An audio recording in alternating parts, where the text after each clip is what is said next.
Study 12 our a day. सबसे पहले आपको इसमें भी सोने का समय निकालना है, तो स्लीप आपकी कितनी होगी? मैं कहता हूँ अब 8 घंटे सो लो, फायदा करेगा। अभी भी बेटा आपके पास रिमेनिंग टाइम कितना है? अभी भी टाइम रिमेनिंग कितना है? दिन में होते हैं आपके पास 24 घंटे, आप 8 घंटे सो लिए बेटा, अभी भी रिमेनिंग टाइम आपके पास 16 आवर बचा है। आपको बेटा कितना पढ़ना है? 12 आवर पढ़ना है। तो 12 आवर अपन कैसे बनेगा? 2 + 2 + 2 + 2 + 2 2 4 2 6 2 8 2 10 और 2 12, 3 में डिवाइड कर ले, इजी हो जाएगा। तो 12 आवर को मैं डिवाइड कर देता हूँ कि मुझे 12 आवर पढ़ना है, मतलब 3 + 3 + 3 + 3। तो मेरे पास 4 स्लॉट होने चाहिए, तो 16 घंटे को 4 स्लॉट में डिवाइड करते हैं। मान लेते हैं बेटा आप सुबह उठते हैं, you wake up at 8 AM। कोई बेटा हो सकता हो बच्चा 6 बजे उठे, कोई हो सकता हो 10 बजे उठे, अपने हिसाब से अपना बना लेना। 8 घंटे सो रहे हैं। ये जो बच्चा है रात को 12 बजे सोया है, सुबह 8 बजे उठ गया है। अब इसके पास दिन भर में 16 घंटे हैं, जिसमें 12 घंटे पढ़ाई करनी है। तो अब मैं इस 16 घंटे को बेटा 4 स्लॉट्स में डिवाइड कर देता हूँ। इस 16 घंटे को 4 स्लॉट्स में मैं डिवाइड करता हूँ।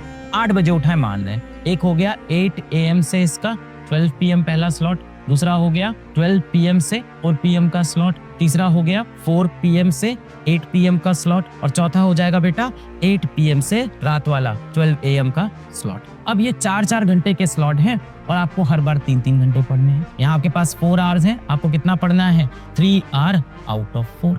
यहाँ भी बेटा सेम 3 आवर आउट ऑफ 4। इस तरह से करते करते आप 4 स्लॉट में 3-3 घंटे की पढ़ाई कर सकते हो और इफेक्टिवली यहाँ से 12 घंटे निकाल सकते हो। देखो थोड़ा डिफिकल्ट होगा, मैं मान रहा हूँ, तो हो सकता हो 12 ना हो, 10 घंटे हो जाए, फिर भी एडवांटेज है। 10 घंटे 11 घंटे, एक दिन 10 पढ़ ली, एक दिन 11 पढ़ ली, 3-4 घंटे एक्स्ट्रा आपका है। बहुत से बच्चे अब ये कहते हैं कि हम नोट्स नहीं बनाएंगे, क्यों? प्रिंटेड नोट्स मिल जाते हैं। बहुत से बच्चे कहते हैं प्रिंटेड नोट मतलब हमें तो टीचर के पूरे PDF नोट्स मिल जाते हैं, हम क्यों नोट्स बनाएं, हम तो वही क्लास आराम से देखेंगे। बेटा आप पढ़ाई करने आए हो, मूवी देखने नहीं आए हो। मूवी नहीं चल रही कि आप बैठे हो आराम से और टीचर पढ़ा रहा है। आपको कलम घिसनी पड़ेगी, हाथ चलाना पड़ेगा बेटा। अपने नोट्स बनाने बहुत जरूरी है। हैंड रिटन खुद के नोट्स बनाएं बेटा, हैंड रिटन सेल्फ नोट्स। आप अपने नोट्स जरूर बनाएं। नोट्स बेटा हमेशा अपने होने चाहिए। कई लोग कहते हैं नहीं सर नोट्स तो मैं कॉपी कर लूंगा, PDF मिल जाता है नोट्स का, मैं अपने दोस्त का ले लूंगा। बेटा दोस्त के नोट्स और दोस्त की गर्लफ्रेंड सिर्फ देखने में अच्छी लगती है, मिलती कभी नहीं है, समझ में कभी नहीं आती। ऐसे नोट्स बनाओ कि आपको खुद समझ में आ जाए, दूसरे के नोट्स समझ में आने वाले नहीं। कई बच्चे कहते हैं कि सर एक बार पहले नोट्स को मैं रफ बनाऊंगा, फिर उसको फेयर कर लूंगा।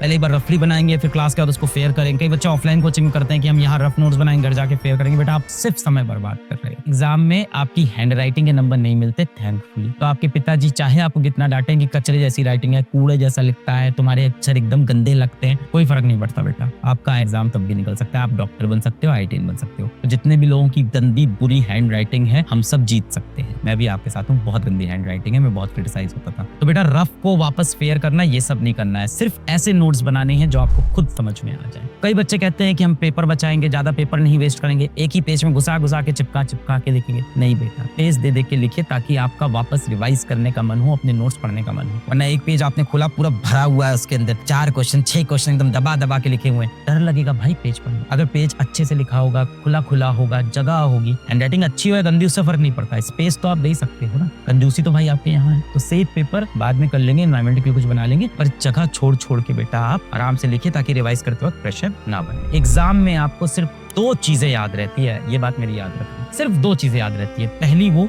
जो हमने कम से कम 4 बार रिवाइज की हो, कम से कम। दूसरी वो जो हमने एग्जाम से 1 रात पहले या 2 दिन पहले पढ़ा। बाकी बेटा अगर आपने कोई चीज खूब अच्छे से पढ़ी है, उस पर 200 क्वेश्चन सॉल्व किए हैं उस टॉपिक के, और आपने अगर उसको 1 या 2 बार रिवाइज किया है साल भर में, और एग्जाम के पास रिवाइज नहीं कर पाए, बेटा आप नहीं कर पाओगे उसका क्वेश्चन। और आप अंदर से फ्रस्ट्रेट होगे कि मैंने यार 200 क्वेश्चन लगाए थे यार, उसके कितने difficult question, HC Verma sir की किताब के सॉल्व करके थे, DPP की थी, असाइनमेंट भी कर लिया था, नोट्स भी पढ़ा था, पर अब एग्जाम में क्वेश्चन क्यों नहीं आ रहे? क्योंकि आपने बेटा रिवाइज नहीं किया। तो हमेशा